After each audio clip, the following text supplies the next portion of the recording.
Graças a Deus, amém? Amém. Vamos abrir as nossas Bíblias nesse momento, então, no Evangelho de Marcos, capítulo 11.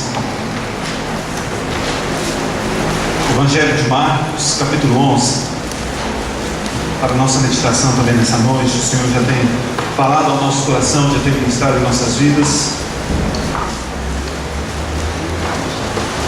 Temos declarado aqui que temos pacto com o Senhor, que estamos aqui por causa da sua graça, que tem nos alcançado, que tem nos transformado, que tem nos constrangido, inclusive. Marcos capítulo 11, eu quero ler com vocês o versículo 12 ao versículo 19.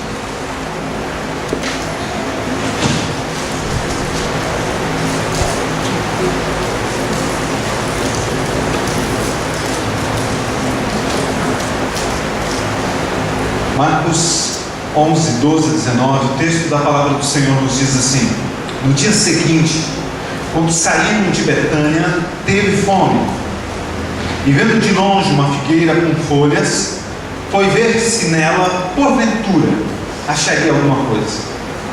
Aproximando-se dela, nada achou, senão folhas, porque não era tempo de figos. Então lhe disse Jesus: nunca jamais coma alguém fruto de ti.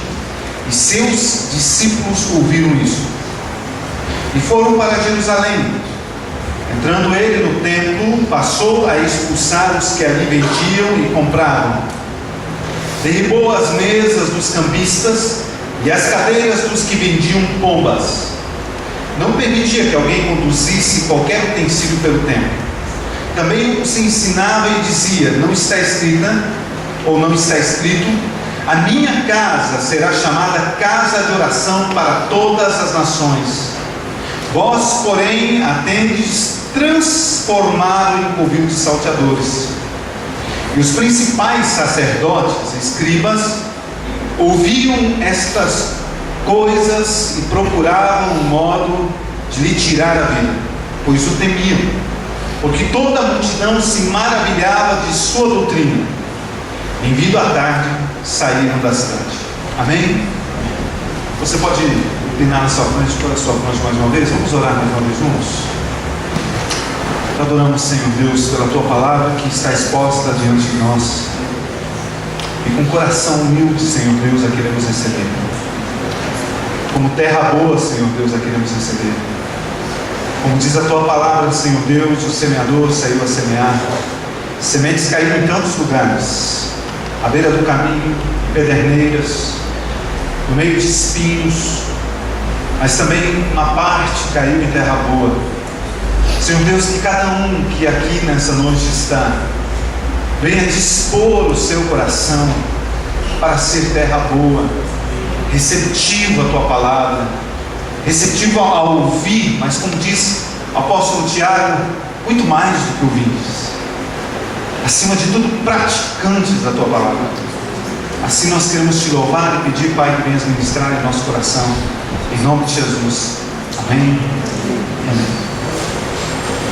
Queridos, nós estamos estudando neste mês. Domingo passado o pastor Léo compartilhou inclusive conosco sobre o tema: Ele veio para os que necessitam. Ele veio para os que necessitam.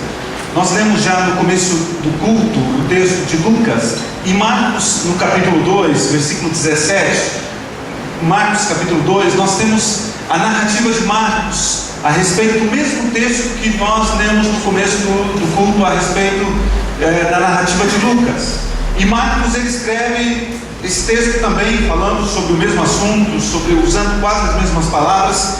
Ele diz assim: tendo ouvido isto, respondeu-lhes, falando a respeito de Jesus: os sãos não precisam de médicos, e sim os doentes. Não vim chamar justos, e sim pecadores. Temos ouvido sobre essa palavra já no domingo que passou, sobre aquelas pessoas que muitas vezes se consideram sãos, porque Jesus, quando ele usa essa palavra, ele a usa com ironia. Jesus usa essa palavra para confrontar aqueles que se achavam não necessitados da palavra, não necessitados de serem alcançados pela palavra do Senhor. Como já ouvimos no domingo passado, os religiosos, aqueles que eram quase os detentores do saber da palavra, aqueles que eram os detentores do estudo da palavra, aqueles que tinham à sua disposição a Bíblia Sagrada e que tentavam demonstrar para o povo que o seu relacionamento era extremamente próximo ao relacionamento com Deus, mas que parece-nos, Jesus diz que não é bem assim, que haviam pessoas que na verdade elas exteriorizavam algo que na verdade não viviam exatamente aquilo que o seu exterior demonstrava.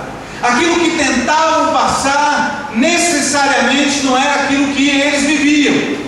Eu digo para vocês, queridos, que há um texto que me chama muita atenção, quando o apóstolo Paulo, em 1 Coríntios capítulo 11, eu uso muito esse texto, gosto muito de compartilhar sobre ele. Quando o apóstolo Paulo, a partir do versículo 23, ele compartilha a ceia com os irmãos, dizendo inclusive que aquilo ele havia recebido do Senhor, e ele começa a falar sobre o pão, começa a falar sobre o cálice. Ele chega num certo momento numa palavra que, na minha visão, ela é um dos centros em termos de atitude de cada um de nós. Ele olha para a igreja que está em Roma e diz: examine-se, pois, o homem a si mesmo, e beba deste cálice e coma deste pão. Esse é um ponto para mim primordial como cristãos, porque nós temos, queridos, uma facilidade incrível de examinar a vida dos outros, de olhar para a vida dos outros, mas há uma grande dificuldade que nós temos de olhar para nós mesmos. Eu tenho falado isso já em outros momentos,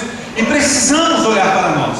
Quando nós olhamos sobre vida cristã, sobre nosso comportamento, sobre nosso relacionamento com Deus, há um perigo que nós corremos o tempo todo. Eu costumo dizer que entre a vida cristã e a religiosidade há uma linha extremamente tênue, muito fina, que nos separa. E eu confesso a vocês que em vários momentos da minha vida eu já passei essa linha. Já passei a linha da religiosidade. Há atitudes que eu já cometi, há palavras que eu já falei, há cultos que eu já participei, momentos dentro da igreja que eu já estive, aonde meu coração não estava completamente relacionado intimamente com Deus, mas aquilo eu estava fazendo mais como uma atitude de religiosidade do que de intimidade com Deus. É interessante como nós notamos essa diferença, não é verdade? Às vezes nós, ou principalmente no início, isso é muito comum com as pessoas, quando elas vão à igreja e elas começam a louvar o Senhor, e naquele momento em que cantam, em que ouvem as músicas, os hinos, elas se entregam naquela adoração profunda, naquele louvor que está sendo entoado. Mas com o passar do tempo, elas começam a se tornar críticas, e elas dizem muitas vezes: olha, esse cântico hoje não foi muito interessante, essa música não foi tão bonita, o instrumento parece que estava um pouco desafinado, parece que alguém estava desafinado enquanto cantava. E as críticas surgem.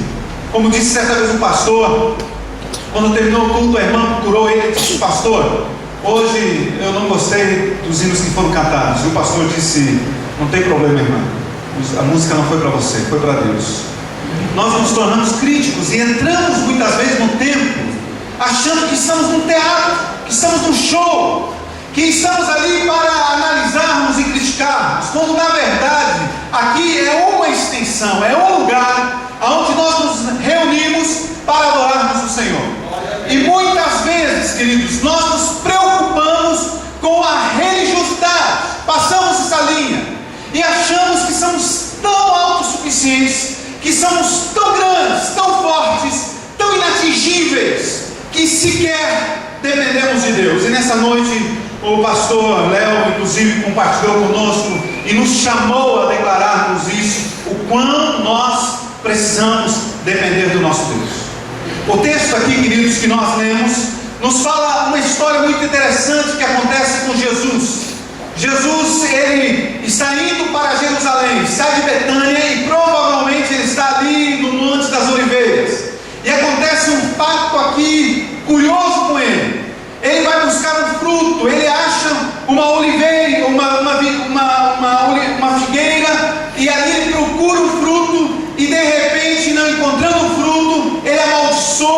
aquela figueira e diz que nunca mais alguém comeria daquela figueira. Quando nós olhamos para esse texto, nós muitas vezes concluímos ou pensamos quão complicado, ou como Jesus foi firme na sua posição, como ele foi duro com essa figueira, principalmente porque o texto faz uma observação interessante. Diz que não era época de figos, não era época de figos. Por isso eu queria tentar compreender com vocês um pouco, talvez alguns já conhecem a realidade desse texto, o porquê disso que aconteceu, mas eu quero compartilhar um pouco. O texto nos fala aqui, pelo contexto, pelo que nós analisamos, que esse texto aqui ele se passa por volta do mês de março, mês de abril, e era época, principalmente aquela região onde Jesus estava, a época de figos começava normalmente em junho, na verdade maio, julho, agosto, quando os figos se tornavam mais doces, mais saborosos. Mas o que chama realmente a atenção da figueira é que a figueira ela tem um processo diferenciado em relação a outras árvores frutíferas. Na verdade, o processo dela é quase que contrário. Quando normalmente as árvores frutíferas elas primeiramente projetam as folhas e depois elas projetam as flores e os frutos. A figueira, o processo é contrário. Primeiramente, ela expõe os frutos, e quando os frutos estão em fase de amadurecer, a figueira então expõe as suas folhas. E quando uma pessoa nesse local, no Oriente Médio, nessa região, ela passava por uma figueira e ela identificava uma figueira completamente cheia de folhas, ela chegava a uma conclusão: essa figueira está cheia de frutos. Essa figueira está cheia de frutos. Jesus, saindo de Betânia, o texto diz que ele teve fome. E ele, quando passava pelo Monte das Oliveiras, viu ali muitas oliveiras, mas também muitas figueiras. E as figueiras estavam nuas, sem frutos e sem folhas, porque elas estavam obedecendo a sua estação. Não era tempo de frutos. E como não era tempo de frutos, também não era tempo de folhas, porque as folhas elas mostravam que a árvore estava cheia de frutos. Mas quando Jesus ele passa os seus olhos sobre aquelas figueiras, ele encontra lá no meio daquelas figueiras nuas uma figueira que se exalta no meio das outras, completamente tomada de folhas, verde, chamando a atenção dos olhos de qualquer pessoa que por ali passasse. Aquela figueira estava dizendo o seguinte: eu estou carregada de frutos. O que a imagem dessa figueira passava era isso: figueira com folhas significava figueira com frutos. E Jesus então, com fome, se aproxima daquela figueira, caminhando para Jerusalém, e procura por baixo da figueira, e abre os galhos, e procura por entre a figueira. No entanto, ele só acha folhas, não acha frutos. Não havia frutos naquela figueira, ou seja, aquela figueira mente, aquela figueira camufla uma verdade. Ela expõe que está carregada de frutos, mas não há frutos nela, apenas folhas, apenas exterioridade, apenas coisas aparentes. E Jesus então amaldiçoa ela e diz: olha, ninguém nunca mais coma fruto de ti. E aí o texto continua e diz que Jesus entra em Jerusalém. E quando Jesus entra em Jerusalém, ele chega no templo, aquele templo lindo, aquele templo imponente, se apresentando como o centro da religião judaica, se apresentando como o centro da religiosidade daqueles homens, daquelas mulheres que por ali passavam, mostrando que ali só poderia haver uma coisa: a presença de Deus naquele lugar, que ali só poderia haver uma coisa: homens fiéis ali dentro, tendo intimidade com Deus, porque o próprio Jesus menciona isso. Ele diz: está escrito, a minha casa será casa de oração para todos os povos. Ou seja, o que deveria haver dentro daquele templo frondoso? Pessoas orando, pessoas buscando a presença do Senhor. Mas quando Jesus entra no templo, o que ele encontra?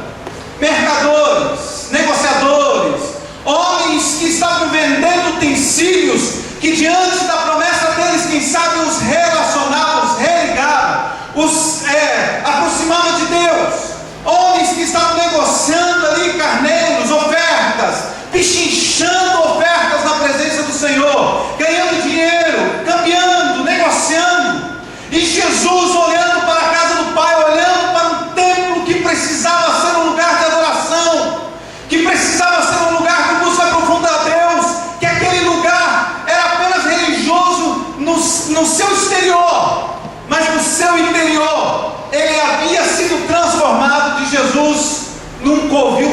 situações num covil de salteadores. Jesus se ira, passa os chicotes, derruba as mesas, mete o pé no pau da barraca, ele se rebela contra aquela situação, ele zela por aquilo lá, aquilo fazia parte da sua essência, havia sido corrompido aquilo que estava acontecendo naquele lugar, o que era para acontecer naquele lugar.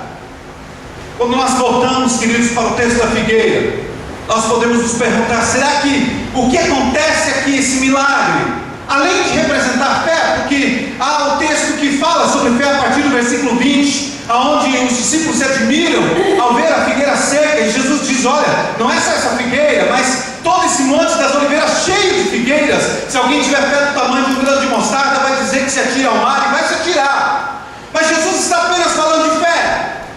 Será que é isso que Jesus faz? Será que aqui há apenas um capricho divino de amaldiçoar uma árvore que não produz fruto, mas mesmo não produzindo fruto, ela está na estação que não se produz fruto, ela obedecia à estação? Eu creio que Jesus nos ensina muito mais, e creio que talvez todos aqui já compreenderam qual o grande ensino de Jesus, através dessa parábola real que acontece aqui. Que Jesus, Ele não consegue, parece, nos suportar quando pessoas tentam mostrar a religiosidade ou tentar mostrar aparências apenas, porque o cristianismo é muito diferente de muitas outras religiões, muitas outras manifestações religiosas.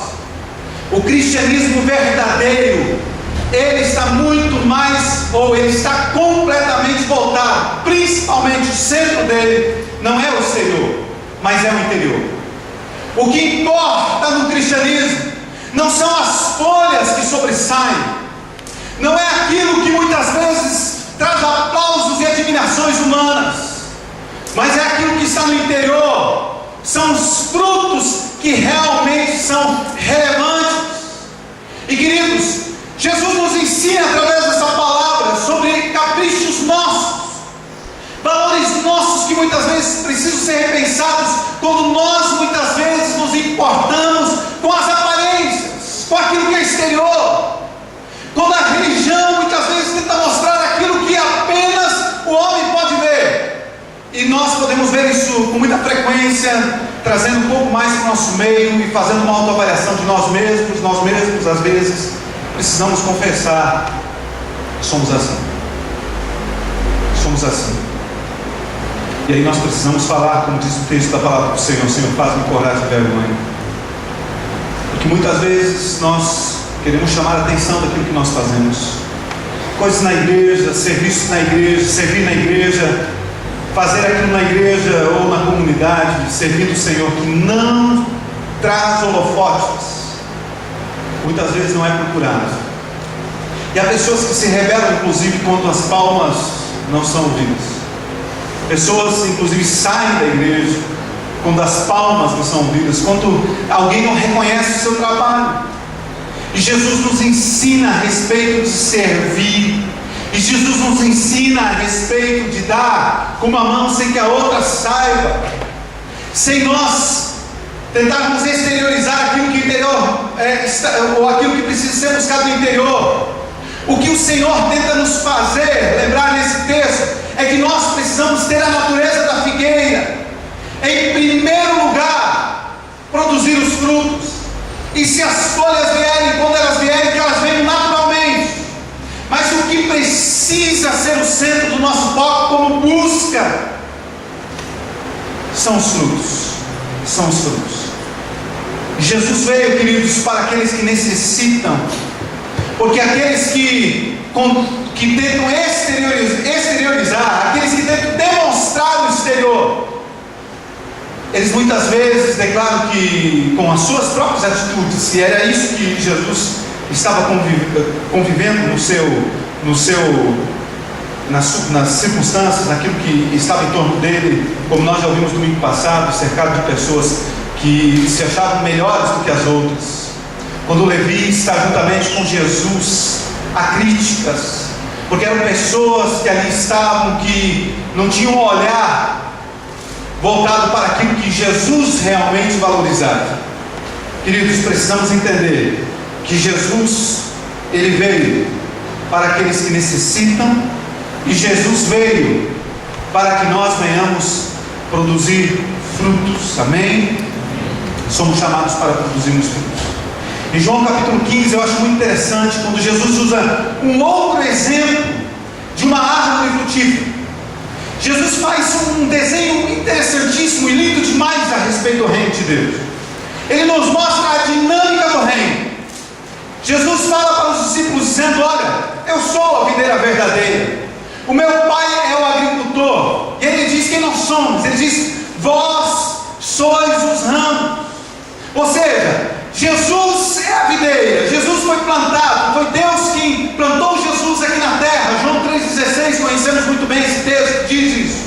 Porque Deus amou o mundo de tal maneira que deu, que plantou o seu Filho amado neste mundo, para que todo aquele que nele crê não pereça, mas tenha vida eterna. E aí Jesus, ele fala sobre isso, fala sobre a dinâmica. Deus plantou Jesus, Jesus é a videira, e ele diz que nós somos o ramo e precisamos permanecer nele. O verbo permanecer é constante dentro de João capítulo 15.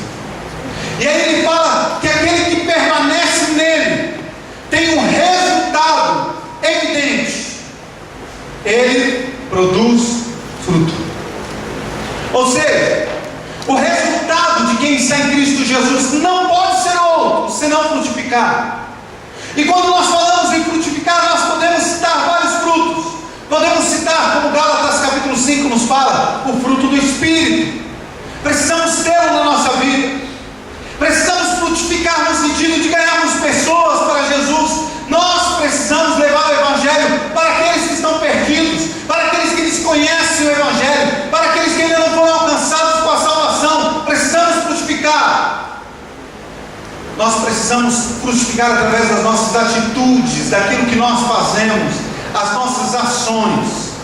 1 Coríntios capítulo 13 nos fala sobre o fruto, a base, o centro do cristianismo. Ele fala sobre o amor. E aí o apóstolo Paulo, quando ele começa a falar sobre o capítulo 13, ele diz: olha, se eu der tudo que eu tenho para os pobres, se eu der a minha própria vida, mas não tiver amor, eu vou estar agindo em vão. Porque se um fruto precisa ser salientado e achado em mim, é o amor. Precisa haver o fruto em nossas vidas, queridos. O Senhor Jesus tem fome de achar o fruto na minha e na tua vida. Amém? O Senhor tem procurado fruto. O Senhor tem procurado fruto em nossas vidas.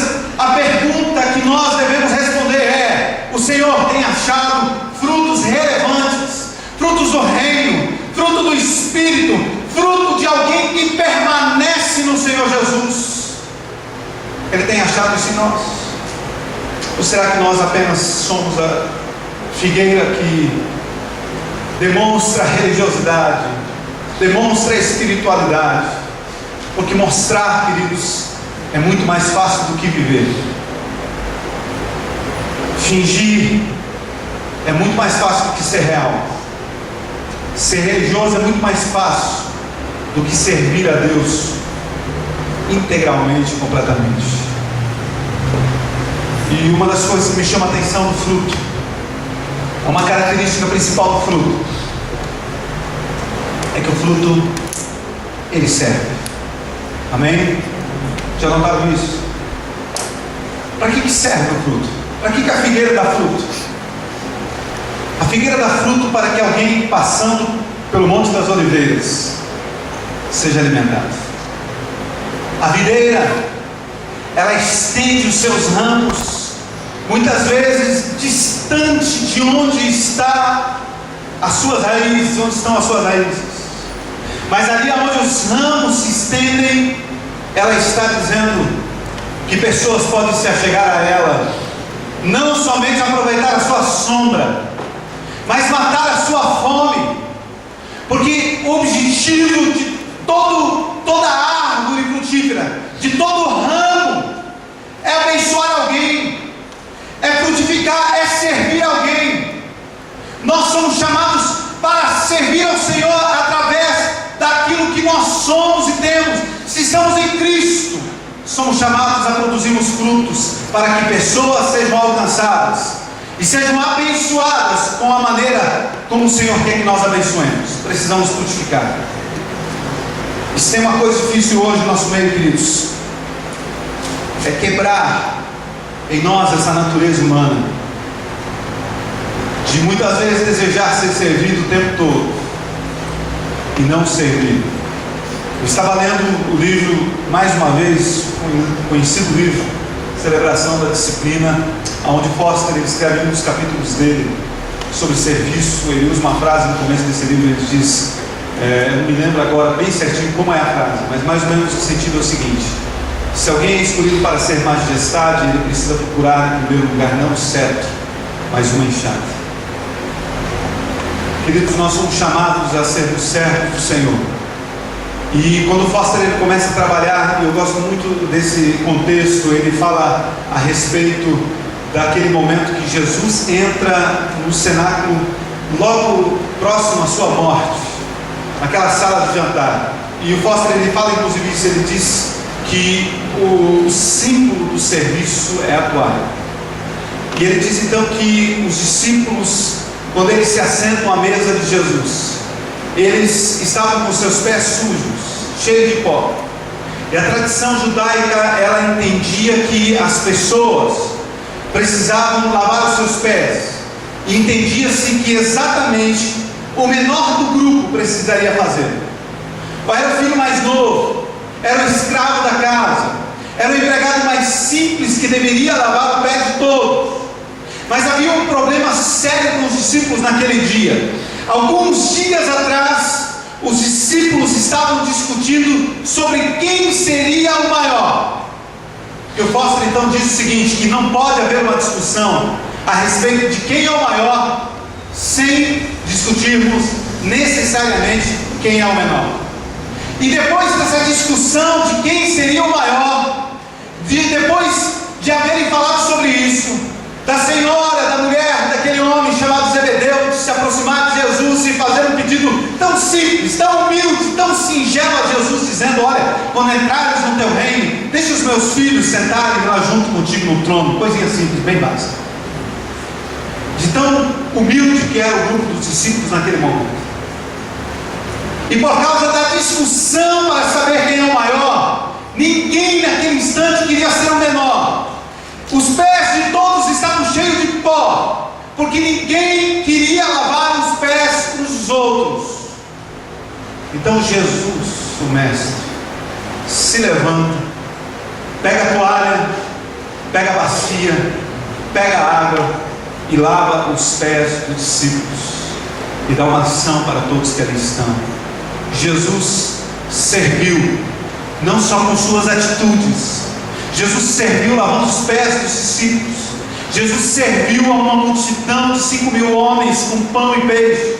Jesus serviu a mulher, a viúva lá de Naim, ressuscitando o seu filho e devolvendo para a sua casa. Jesus serviu a Marta e Maria, como eu preguei alguns domingos atrás, devolvendo-lhe sua integridade, seu irmão. Jesus serviu aqueles 10 leprosos, curando-os. Mas Jesus não serviu somente com atitudes. Jesus serviu a cada um de nós com a sua própria vida, se entregando por mim, por você. Jesus é o maior exemplo de alguém que poderia frutificar. Quando olhamos para Jesus, nós olhamos um homem riquíssimo, transbordante de frutos, que não tinha a pretensão de mostrar as suas folhadas, como nós muitas vezes o queremos fazer, camuflando nossa espiritualidade. Mas Jesus nos convida a nos apresentarmos a Ele com a nossa nudez, nos despirmos do nosso eu e frutificarmos. O Senhor quer achar em nós o fruto. Amém? Jesus veio para nos alcançar. Jesus veio para aqueles que reconhecem a necessidade dele. Jesus veio para que venhamos produzir frutos para essa vida e para a eternidade. Amém? Todos aqueles que desejam produzir frutos, se coloquem em pé em nome de Jesus. Vamos orar.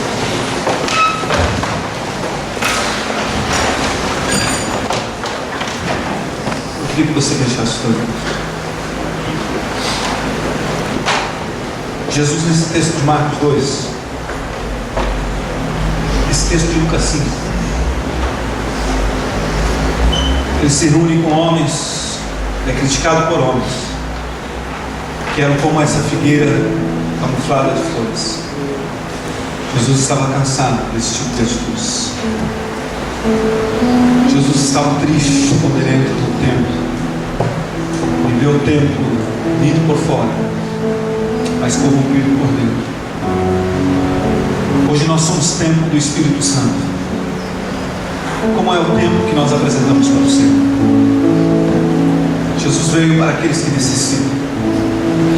E quando nós necessitamos, nós dizemos para o Senhor: eu quero permanecer em Ti, Senhor Deus. Eu quero estar em Ti, que és a videira verdadeira. Eu quero ser o ramo que produz fruto. E João no capítulo 15 ele narra o que Jesus fala. E Jesus ele diz: aquele ramo que produz, ele o limpa para que produza mais frutos ainda. O Senhor tem fome de achar frutos em nós, que possamos agradar o paladar do Mestre, possamos agradar o Mestre quando Ele olhar em nós e procurar em nós como figueira cheia de folhas, que nossos frutos também sejam abundantes, que nossas ações alegrem o Senhor, que nossas atitudes demonstram quanto nós realmente estamos retirando a seiva da videira verdadeira, o quanto nós realmente estamos nos alimentando da verdadeira videira, e como reflexo estamos produzindo os frutos para o qual nós fomos buscados, chamados, para os quais o Senhor voltou, para os quais o Senhor veio, para os quais o Senhor buscou, aos quais o Senhor buscou, para que frutifiquemos em nome do Senhor. Talvez há pessoas aqui nessa noite que, examinando-se a si mesmo, como diz Paulo, tem, quem sabe, tentado forçar folhas, tem tentado demonstrar religiosidade, mas sabe que lá dentro está muito distante de viver uma vida verdadeira aos pés do Senhor. Quem sabe aqui no templo você manifeste o quanto você ama Deus, mas quando você vai para casa, quando você vai para o serviço, ninguém reconhece que você verdadeiramente é o Senhor, porque você apenas mostrou folhas, não há frutos encontrados em você. Mas o Senhor pode tocar você nessa noite, para que você venha a frutificar.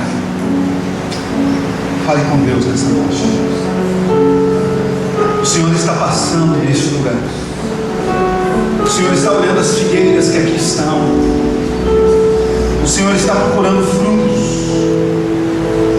O Senhor veio para procurar frutos. O Senhor veio para que frutifiquemos. Senhor Deus, há uma necessidade no nosso coração de produzirmos mais frutos. Nós queremos isso. Nós necessitamos de Ti. Entendemos que precisamos permanecer em Ti, que é de Ti que nós precisamos tirar a seiva, a energia, a fonte. És Tu, Senhor Deus, para que venhamos produzir frutos para a Tua glória, Senhor Jesus, para que Teu nome seja glorificado. Senhor Deus, nós entendemos também que isso não é externo, mas que isso vem de dentro para fora, que isso começa aqui no interior. E nós queremos, Senhor Deus, falar nessa noite como o salmista declarou no Salmo 139: sonda-me, ó Deus, sonda-me, ó Deus, sonda o meu coração, Senhor Deus, sonda-nos, sonda o nosso interior, aonde muitas vezes os nossos próprios olhos não alcançam, aonde nós não conseguimos muitas vezes identificar. Senhor Deus, ajuda-nos, que nós possamos do nosso interior fluir águas vivas. Precisamos de Ti para isso, Senhor Deus. Nós necessitamos de Ti para produzirmos frutos. Precisamos de Ti. E como vieste para aqueles que necessitam, sabemos que vieste para nós. Senhor Deus, nós Te adoramos nessa noite e clamamos, Pai, nos ajuda a produzirmos frutos. Que as pessoas vejam em nós, Senhor Deus, vejam em nós o Teu Espírito Santo agindo, trabalhando. Que as pessoas identifiquem em nós a Ti, Senhor Deus. Como diz o apóstolo Paulo, já não vivo mais eu, mas Cristo vive em mim. Pedimos perdão, Senhor Deus, quando nós muitas vezes estamos cheios de coisas, mas não há frutos. Quando nós ostentamos uma espiritualidade, quando pessoas até se atrapalham conosco, se enganam conosco, achando quão espiritual nós somos, mas não há vida diária contigo, não há vida de cruz, não há vida no trono, não há vida de prostrar-se diante de Ti, Senhor Deus, não há vida de intimidade, não há vida de conversas, não há vida, Senhor Deus, ao Teu altar, não há vida, Senhor Deus, de derramamento, não há vida, Senhor Deus, de consagração. Pai, que nós venhamos a parar de tentar, Senhor Deus, satisfazer os olhos dos outros com as nossas folhagens, mas que nós venhamos, Senhor Deus, agradar a Ti, que olhas lá dentro do nosso coração.